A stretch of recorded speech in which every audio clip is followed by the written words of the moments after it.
Hello दोस्तों, मैं Ghanshyam Pande for textile in live incharge हूँ और साथ ही भारत सरकार के स्किल इंडिया डेवलपमेंट प्रोग्राम के अंतर्गत ग्लोबल एंटरप्रेन्योर भी हूँ। मैं आपको सफल एवं सुखद जीवन की हार्दिक शुभकामनाएं देता हूँ। मुझे खुशी है कि अपने जीवन में सफल सफल हैं और आप बड़ी सफलता हासिल करें। इसी मंगल कामना के साथ मैं आपसे बात कर रहा हूँ। आखिर क्यों होता है जब हम अपने घरों से बाहर निकलते हैं तो रोड के दोनों तरफ जो बड़े बड़े शोरूम, पेट्रोल पंप, फैक्ट्री देखते हैं तो दिल में ख्याल आता है, काश ये अपना होता तो शायद मेरे बच्चे और परिवार को कभी पैसे की कोई तकलीफ नहीं होती। तभी ठेले वाले और पेट्रोल पंप पर करते लोगों को देखकर सुकून आता है कि चलो इनसे तो बेहतर है कि गाड़ी में हैं, एसी ऑन है, शीशे बंद हैं, हम अपने गंतव्य की ओर जा रहे हैं। बस कभी कभी दिल में ख्याल आता है कि क्या फर्क है उनमें और हम में। वह भी काम करते हैं तो पैसा आता है और हम भी काम करते हैं तो पैसा आता है। बस फर्क है तो केवल सैलरी का और लाइफस्टाइल का। असुरक्षित तो दोनों दोनों ही हैं। वह भी काम पर नहीं आया तो पैसे नहीं बनेंगे और हम भी काम नहीं करूँगा तो पैसे नहीं आएंगे। कभी कभी मैं सोचता हूँ कि अगर कल को कुछ ऐसा हादसा हो जाए जिसकी वजह से मैं अपने परिवार के बच्चों के बीच नहीं रहा।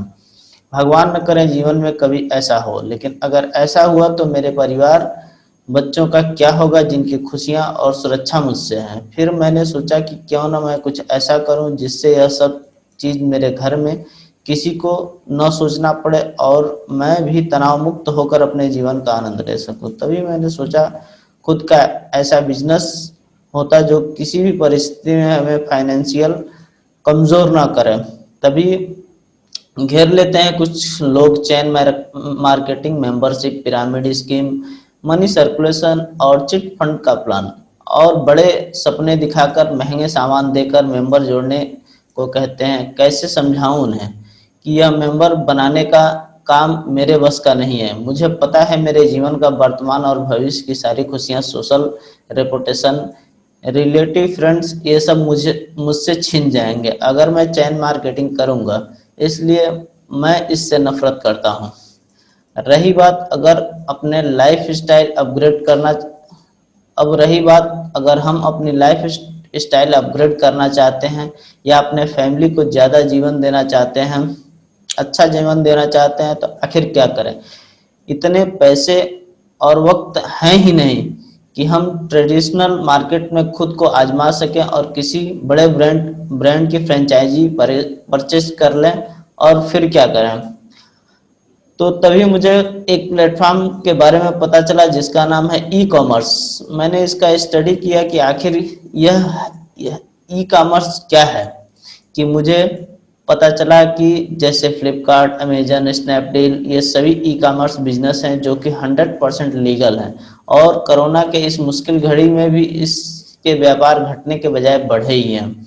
अब रही बात, क्या हम अपना ई कॉमर्स बिजनेस स्टार्ट कर सकते हैं, तो मेरा जवाब है हाँ, बिल्कुल कर सकते हैं। मिनिस्ट्री ऑफ स्किल डेवलपमेंट इसकी इजाज़त देता है। डिजिटल इंडिया प्लेटफॉर्म पर आप खुद का ऐप बना सकते हैं और हम सब जानते हैं कि बिजनेस टर्नओवर से चलता है, ना कि मेंबर बनाने से। उदाहरण के लिए मान लीजिए अगर हम अपने घर के डेली यूज प्रोडक्ट्स अमेजन से लेते हैं तो अमेजन के लिए टर्नओवर हुआ और हमारे लिए एक्सपेंस हुआ। अगर आप अपनी ऐप बना लेते हैं जिसके पैसे नहीं लगते हैं और आप खुद के घर का डेली यूज प्रोडक्ट्स अपने ऐप के सहायता से एक महीने में लगभग 4,000 का मंगवाते हैं और अगले कुछ महीने में लगभग 250 मोबाइल्स में आपकी ऐप पहुंच जाए, तो आंकड़ा होता है 10 लाख। यानी कि आपके ऐप के थ्रू ई कॉमर्स बिजनेस का टर्नओवर हो गया 10 लाख और आपका इनकम 1 लाख प्लस हो जाएगा। ना तो आपने कोई इन्वेस्टमेंट किया और ना ही डोर टू डोर प्रोडक्ट बेचने गए, फिर भी आप एक सफल बिजनेसमैन हो गए। यह बहुत आसान है और 100% अथोराइज्ड भी है। रही बात ई कॉमर्स के भविष्य की, तो ये ग्लोबल है और मैं कुछ कंटिन्यू आंकड़े आपको बताता हूँ।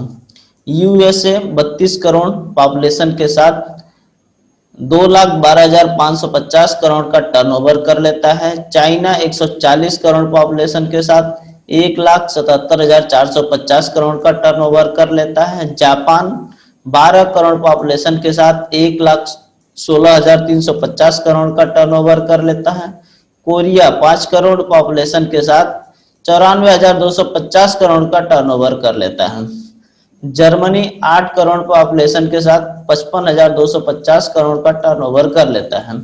मलेशिया जैसा छोटा कंट्री जिसकी कुल जनसंख्या 3 करोड़ है, वो भी 30,550 करोड़ का ई कॉमर्स बिजनेस का टर्नओवर कर लेता है। हम हिंदुस्तानी 132 करोड़ पॉपुलेशन के साथ मात्र 7800 करोड़ का टर्नओवर कर पा रहे हैं। हमें सोचने की जरूरत है कि भारत सरकार डिजिटल इंडिया पर क्यों जोर दे रही है। हमारी तुलना में दूसरे देश और वहां के लोग ज्यादा अमीर क्यों और कैसे हैं।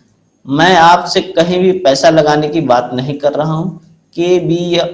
KPMG, FICCI और भारत सरकार की ऑडिटिंग एजेंसी है, इसकी कंबाइंड रिपोर्ट कहती है कि 2025 तक हिंदुस्तान का ई कॉमर्स मार्केट 64,500 करोड़ का हो जाएगा। अगर अब भी आप वक्त के साथ अपने सोच बदलकर भविष्य को गंभीरता से नहीं ले रहे हैं तो हानि आपका ही है। जैसा कि आप सभी जानते होंगे कि पिछले कुछ सालों में Nokia, Onida, Murphy, Bush, Salora, राजदूत, अम्बेस्टर, HMT ने ये सभी वक्त के साथ अपडेट न होने के कारण मार्केट से विलुप्त हो गए। आपका व्यवसाय अगर इंटरनेट बेस्ड नहीं है तो ना ही आप मार्केट में लॉन्ग टर्म तक टिक पाएंगे और ना ही बिजनेस का ग्लोबल एक्सपेंस कर पाएंगे। आप खुद ही सोचिए वक्त के साथ परिवर्तन कितना जरूरी है। हिंदुस्तान तो हर हाल में कुशल और डिजिटल होगा ही, आप नहीं तो कोई और सही। फिर भी एक बार सोचें, कोई और तो आप क्यों नहीं। जो टाइम आप इंटरनेट पर चुटकुले और फनी वीडियो देखने में बस यूं ही वेस्ट कर रहे हैं, अगर वही टाइम ई कॉमर्स में इन्वेस्ट करें तो आप पैसिव और सिक्योर इनकम जनरेट कर अपनी फैमिली, बच्चों को बेहतरीन जीवन शैली दे सकते हैं। तो आप खुद ही सोचिए, ये टॉपिक सोचने का है या नहीं। जिन्होंने भी आपके पास यह वीडियो शेयर किया है वह आपका सच्चा साथी है और आपकी तरक्की चाहता है।